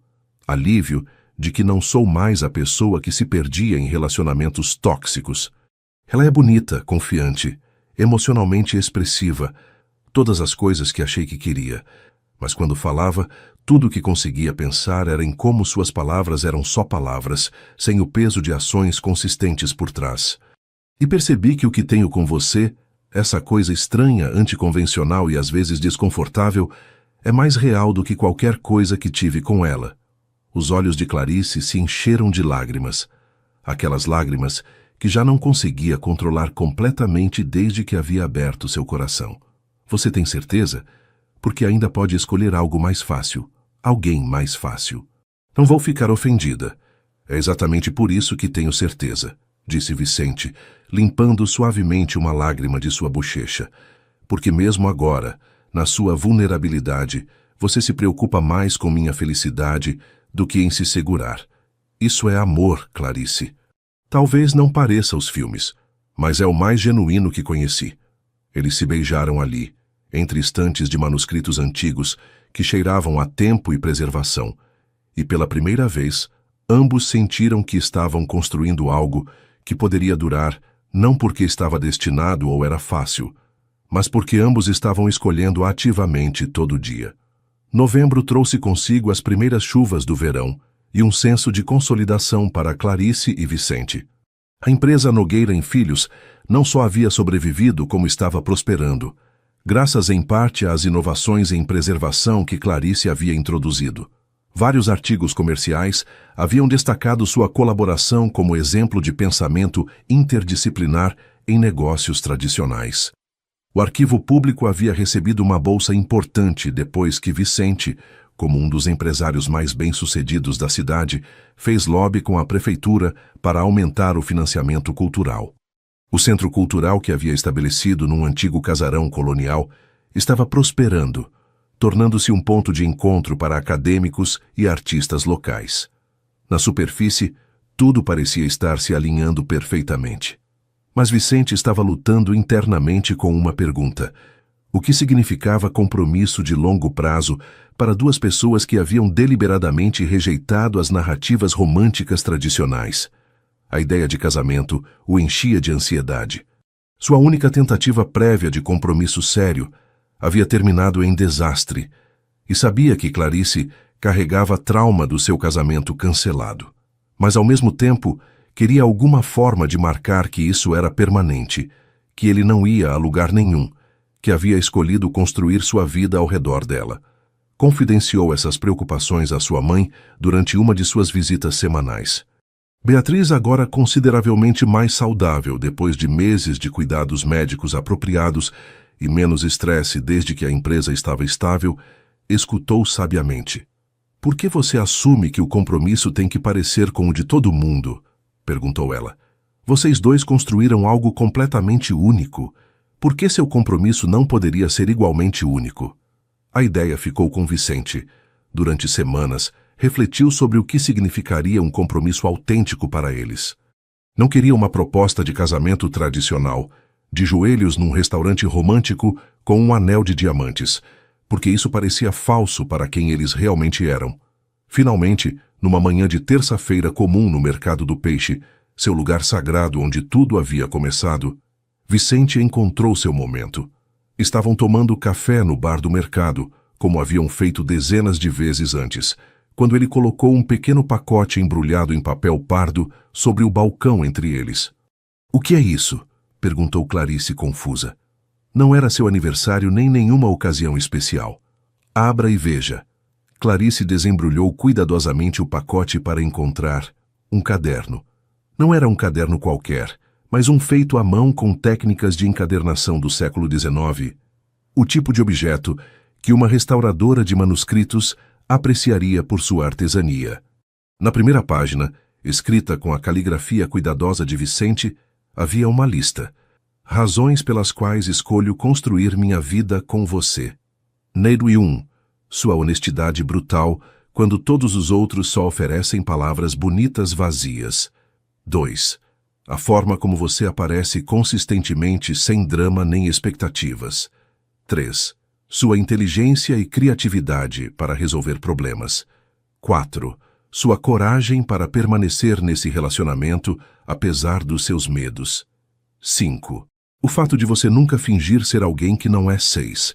Sua risada rara, mas genuína, quando algo realmente te diverte. 7. A dedicação que você coloca em tudo que importa. 8. Seu respeito pelo conhecimento e pela tradição. 9. A forma como você me defende sem que eu peça. 10. O fato de você me conhecer melhor que ninguém e escolher ficar mesmo assim. A lista continuava por páginas inteiras. Quando chegou à última página, encontrou uma pergunta escrita em letras maiores. Você quer fazer um pacto comigo de continuar nos escolhendo mutuamente todo dia, construindo algo real, em vez de esperar que o destino faça isso por nós. A pergunta mais importante não é: você quer casar comigo? Mas você vai escolher ativamente estar comigo todo dia, mesmo quando for difícil? Clarice o olhou, esse homem que a havia conhecido em seus piores medos, e havia decidido que ela valia o esforço de qualquer jeito. Clarice lia com lágrimas correndo silenciosamente por suas bochechas, seu café esquecido e esfriando no balcão. Isso não é uma proposta de casamento tradicional, observou ela. Não, porque nós não somos um casal tradicional. Não estou te pedindo para ser minha esposa no sentido convencional, com toda a bagagem que essa palavra traz. Estou te pedindo para ser minha parceira em construir uma vida juntos. Se você quiser oficializar legalmente em algum momento, podemos. Se não, tudo bem também. O que importa é o compromisso de se escolher ativamente, não o papel que documenta isso. E se eu falhar? Sussurrou Clarice. E se tiver dias em que não consigo ser o que você precisa? Então você vai falhar e vamos superar, porque eu também vou falhar alguns dias. Isso não é uma fantasia de perfeição. É um reconhecimento de que somos duas pessoas quebradas, tentando construir algo inteiro juntos, e que tudo bem se o processo for bagunçado. Clarice fechou o caderno com cuidado, segurando-o contra o peito como o tesouro que era. Sim, disse simplesmente. Sim, quero esse pacto com você. Não se beijaram dramaticamente. Não houve aplausos de multidões observando. Dona Conceição de sua banca de verduras simplesmente gritou: já era hora, meninos, e vários vendedores riram carinhosamente. Mas para Clarice e Vicente foi perfeito. Era autêntico para quem eles eram e o que haviam construído juntos. Algo imperfeito, anticonvencional, mas profundamente real. Naquela noite, decidiram celebrar do jeito deles, cozinhando juntos no apartamento de Vicente, sem roupa elegante nem restaurantes caros. Ele preparou camarão na moranga com a receita do seu avô. Ela fez uma salada com tomates do mercado. Comeram na varanda com vista para o porto, ouvindo o som das gaivotas e o murmúrio constante do Atlântico. Devíamos contar para as nossas famílias? Perguntou Clarice. Eventualmente, mas por enquanto deixa ser só nosso por um tempo. Não precisamos de validação externa para isso ser real. Clarice sorriu, aquele sorriso pequeno e genuíno que ele valorizava mais que qualquer demonstração dramática de afeto. Gosto disso. Nós contra o mundo, construindo algo que mais ninguém precisa entender completamente. Nós contra o mundo, concordou Vicente pegando sua mão através da mesa. E naquele momento simples, duas pessoas que haviam passado a maior parte de suas vidas se sentindo quebradas e fora do lugar, finalmente encontraram um lar. Não num lugar nem numa instituição, mas na escolha mútua e constante de construir algo real juntos, um dia de cada vez. Dezembro trouxe desafios inesperados que colocariam à prova o compromisso recém-feito de Clarice e Vicente. A mãe de Vicente, Beatriz, teve outra recaída grave. Sua doença pulmonar crônica se complicou com uma pneumonia agressiva e, de repente, estava de volta no Hospital Santa Isabel, desta vez em condição crítica.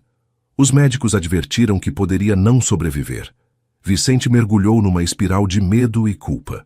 Culpa por ter estado tão focado no negócio e em seu relacionamento com Clarice que talvez tivesse negligenciado sinais de que sua mãe estava piorando. Medo de perder a única pessoa que havia sido constante em sua vida através de tudo. Durante as primeiras 72 horas da hospitalização, quando o prognóstico era mais sombrio, Vicente praticamente viveu no hospital. Não comia direito, não dormia, só sentava ao lado da cama de sua mãe inconsciente, segurando sua mão e tentando não desmoronar completamente. Clarice enfrentou um dilema interno brutal. Cada instinto gritava para ela fugir dessa intensidade emocional. Os quartos de hospital lembravam perdas próprias. Seu avô morto quando ela tinha 12 anos, a última vez que havia permitido que a dor verdadeira a tocasse. Os bips constantes das máquinas, o cheiro de desinfetante, o ambiente de morte iminente, tudo a fazia querer correr. Mas toda vez que considerava se afastar, lembrava do caderno que Vicente lhe havia dado. Sua coragem para permanecer nesse relacionamento apesar dos seus medos. Se havia um momento para demonstrar essa coragem, era agora. Então ela apareceu. Todo dia, depois de terminar seu turno no arquivo, ia direto para o hospital. Trazia café para Vicente. Obrigava-o a sair do quarto a cada poucas horas para caminhar pelos corredores, manter a circulação, lembrar que o mundo continuava existindo fora daquele quarto. Não tentava oferecer falsas esperanças, nem palavras vazias de consolo. Simplesmente estava presente. A irmã de Vicente, Isabela, que havia voado de São Paulo quando soube das notícias, observava essa dinâmica com fascinação. Nunca havia visto seu irmão com alguém assim.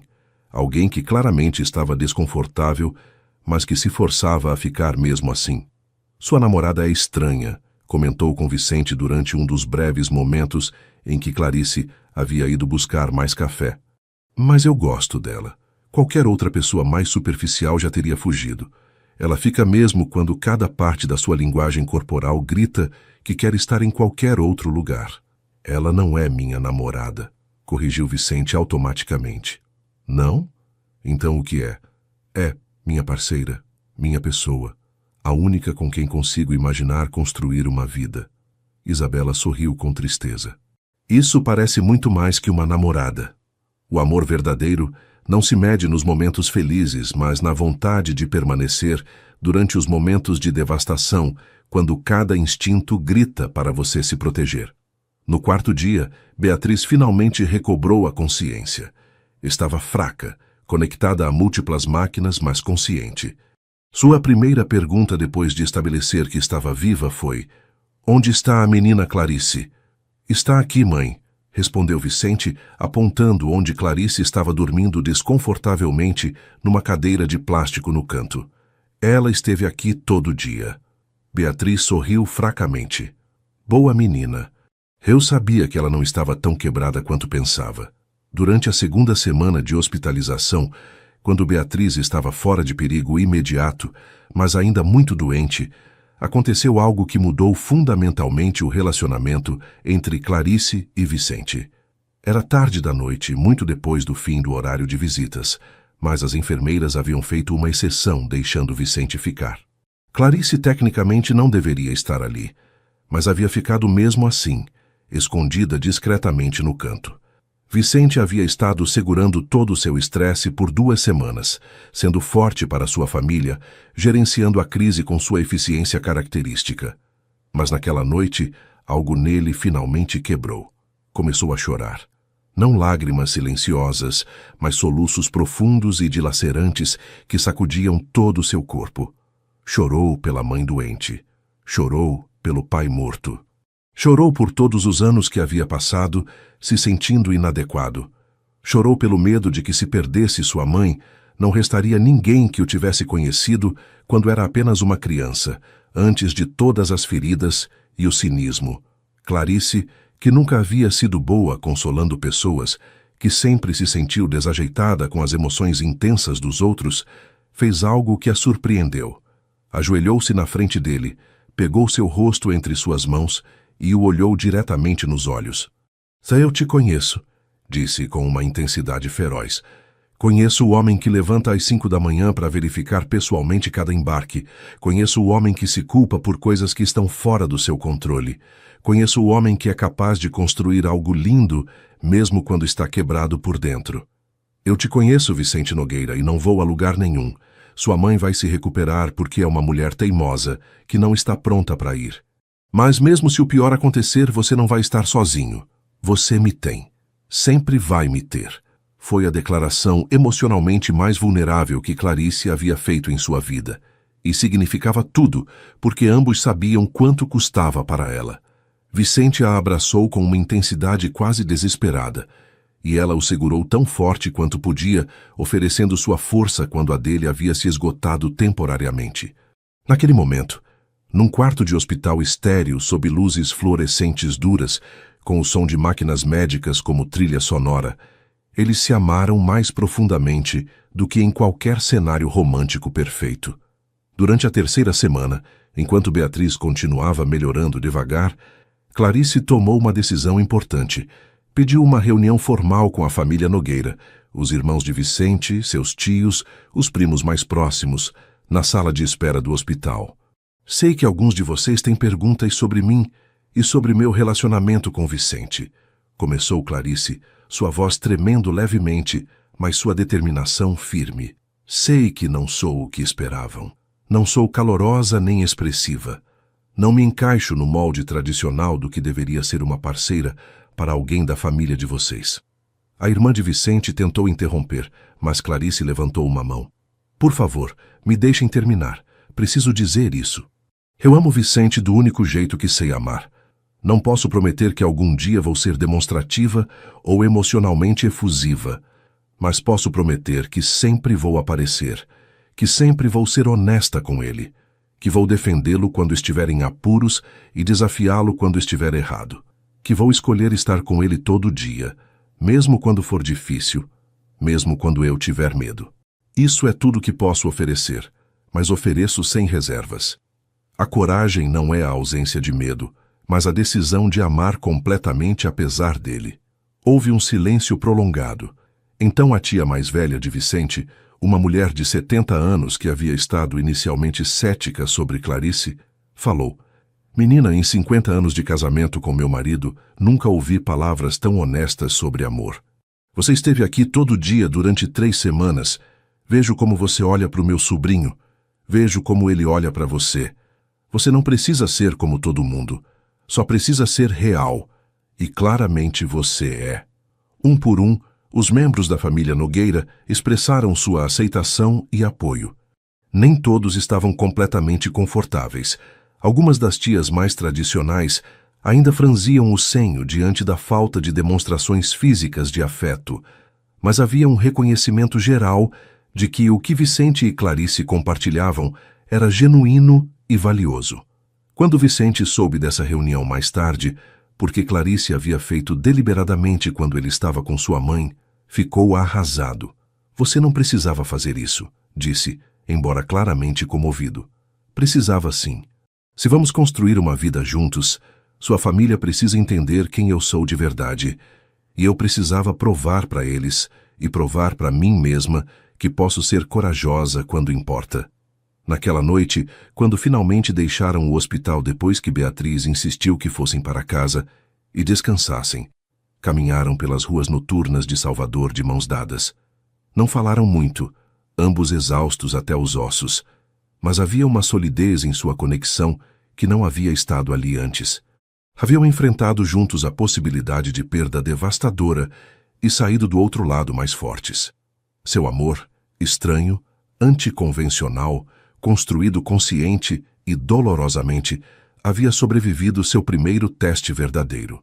6 meses depois, numa manhã de junho inusitadamente clara, o mercado do peixe fervilhava com seu caos habitual de vendedores gritando ofertas e compradores regateando preços. Clarice e Vicente estavam em seu lugar usual no bar do mercado, tomando café antes de começar seus dias de trabalho. Mas havia uma diferença agora. Beatriz estava com eles, consideravelmente recuperada, embora ainda usando oxigênio suplementar ocasionalmente. Sua doença seria crônica, algo que todos teriam que gerenciar a longo prazo, mas havia sobrevivido contra probabilidades difíceis. Lembram quando os vi juntos pela primeira vez? Perguntou Beatriz, com aquele sorriso sábio que havia aperfeiçoado depois de 7 décadas de vida. Vocês dois fingindo que eram só conhecidos casuais, mas se olhando como se tivessem encontrado algo raro e precioso que não sabiam como nomear. Não estávamos fingindo, protestou Vicente. A gente realmente era só conhecidos casuais naquela época. Mentiroso, disse Beatriz afetuosamente. Você sempre soube que ela era especial. E você? Virou-se para Clarice. Podia ter fugido 1000 vezes, mas ficou. Isso é amor. Clarice sorriu, aquele gesto pequeno, mas genuíno que agora aparecia com mais frequência. Não parecia amor no começo, parecia curiosidade, acho. E depois como escolher não fugir quando teria sido mais fácil, mas sim, eventualmente virou amor. Só não é do tipo que reconheci nos filmes. O amor mais profundo não anuncia sua chegada com trombetas e fogos de artifício, mas cresce silenciosamente, raiz por raiz, até que um dia você olha ao redor e percebe que construiu uma floresta inteira. A vida de Clarice e Vicente nos meses seguintes à crise hospitalar havia se estabilizado em padrões gratificantes. A empresa Nogueira em Filhos estava prosperando, tendo expandido suas operações para incluir uma linha de produtos preservados, usando as técnicas inovadoras que Clarice havia desenvolvido. Vários concorrentes agora pagavam por consultoria sobre métodos de preservação. Clarice havia recebido uma promoção no arquivo público, tornando-se diretora de restauração. Seu sucesso em aplicar técnicas de preservação de manuscritos a usos comerciais havia atraído atenção acadêmica e havia sido convidada a apresentar em conferências sobre pensamento interdisciplinar. Haviam decidido morar juntos, não num lugar completamente novo, mas no apartamento de Vicente que reformaram juntos, para refletir ambas as personalidades. Metade parecia um escritório de arquivo com estantes cuidadosamente organizadas. A outra metade tinha equipamentos de pesca decorativos e mapas náuticos antigos das rotas pesqueiras. Nem tudo era perfeito. Ainda tinham dias difíceis. Dias em que Clarice se sentia avassalada por demandas sociais e precisava se retirar completamente, e mesmo Vicente se sentia magoado por esse distanciamento. Dias em que o trauma passado de Vicente o fazia questionar se tudo aquilo era bom demais para ser verdade, e se deveria se proteger emocionalmente. Mas haviam aprendido a se comunicar através desses momentos, em vez de deixar apodrecer. Uma tarde, enquanto organizavam caixas velhas no porão de Beatriz, ela finalmente havia decidido se mudar para um apartamento menor e mais fácil de gerenciar. Encontraram algo extraordinário. Uma caixa de cartas entre Giuseppe Nogueira e Antônio Ferreira dos primeiros anos de sua sociedade, antes de tudo desmoronar. As cartas revelavam uma amizade profunda.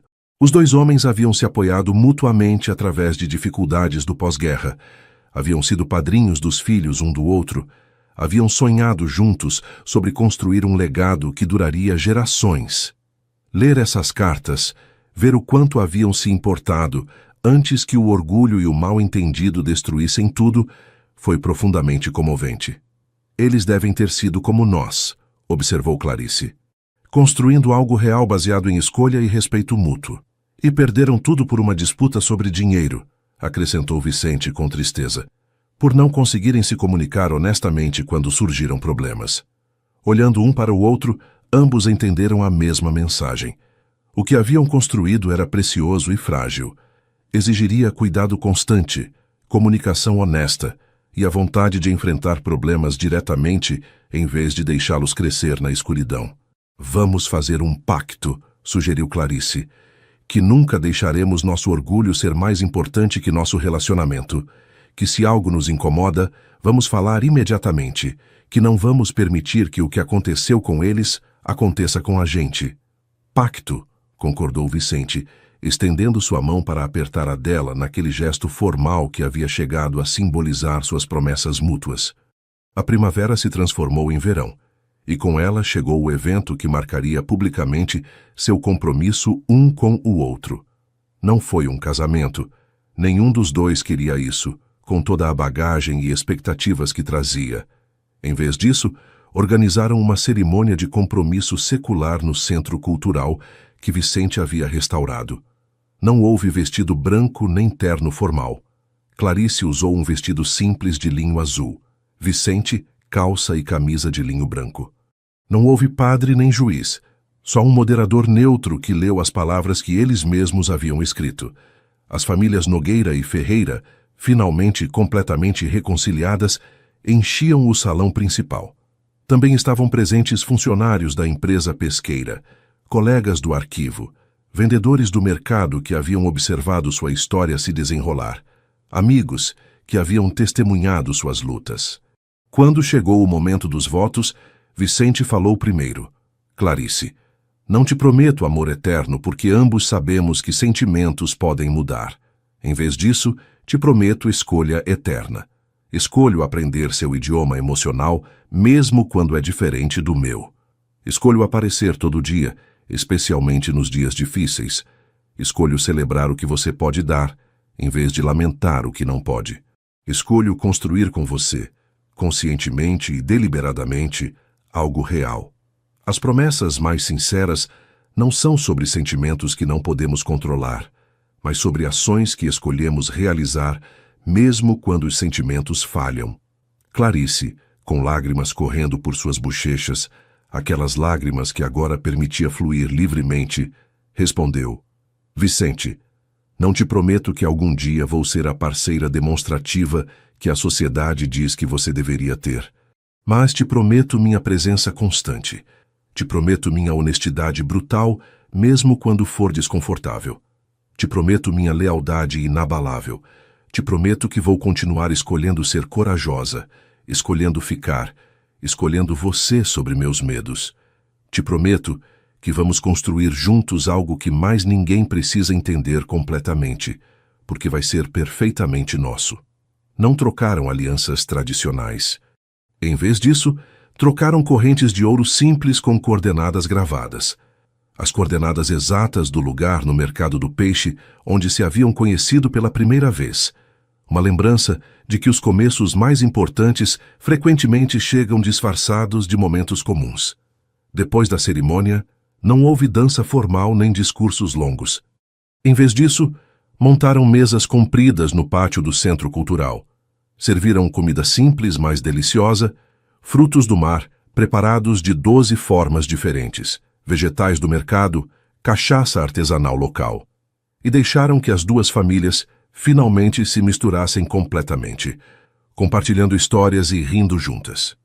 Dona Conceição, a vendedora de verduras que havia observado sua história desde o começo, deu um abraço surpreendentemente forte em Clarice, que o aceitou com menos desconforto do que antes. Te falei, menina, sussurrou Conceição. O amor de verdade não é o raio do céu, é se escolher todo amanhecer. Enquanto o sol se punha sobre Salvador, pintando o céu de rosas e dourados, Clarice e Vicente se afastaram brevemente da celebração. Subiram ao terraço do Centro Cultural, de onde podiam ver toda a cidade.